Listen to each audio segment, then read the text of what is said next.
Congress candidate Ajay Rai, who contested against Narendra Modi from Varanasi, has filed case against him accusing Modi of taking help of unscrupulous methods to win elections.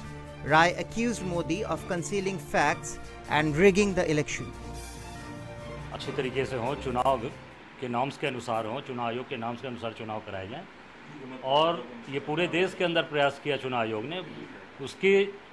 उस चुनाव आयोग के नियमों की धज्जी उड़ाई गई बनारस में और ऐसे व्यक्ति के द्वारा धज्जी उड़ाई गई जो हमारे देश के प्रधानमंत्री पद के उम्मीदवार घोषित थे और आज उनके सौभाग्य से वो आज देश के प्रधानमंत्री हैं, माननीय प्रधानमंत्री। उनके द्वारा जो बनारस में जिस तरीके का चुनाव में जिस तरीके की चीज़ें की गई हैं उसके खिलाफ हम लोगों ने हाई कोर्ट माननीय उच्च न्यायालय के अंदर रिट याचिका की। क्या किया? अब उसमें जो चुनाव में उन्होंने जो चीज़ें तथ्यों को छिपाया है, जो चीज़ों को जो खर्चे छिपाए गए हैं, जो उन्होंने एफिडेविट में अपने परिवार के बारे में, अपनी पत्नी के बारे में और तमाम चीज़ें जैसे टोपियाँ बांटी गई, साड़ियाँ बांटी गई, टी शर्ट्स बांटे गए, जो हेलीकॉप्टर से वो आए, जहाज़ से बाबतपुर आए, जो प्रचार के दौरान उन्होंने होर्डिंग्स लगाई थी, पहले मोदी सरकार, जब हम लोगों ने शिकायत किया तो वो भाजपा सरकार आ गई, उसमें अशोक रोड का नाम आ गया भाजपा कार्यालय का, उसके पहले पूरा मोदी सरकार का नाम था।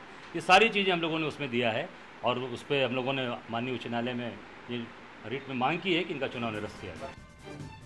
Rai said that case has been registered. Date of hearing will be announced as soon as the formalities are over. कल एक्सेप्ट हो गई, कल दाखिल हुई, कल ही एक्सेप्ट कर लिया रजिस्ट्रार महोदय ने और आगे उस पर कार्रवाई होगी। डेट अभी नहीं, तो डेट वो तय करेंगे कि कौन सी डेट पड़ेगी और किस कोर्ट में जाएगी, अभी स्वीकार हुई है।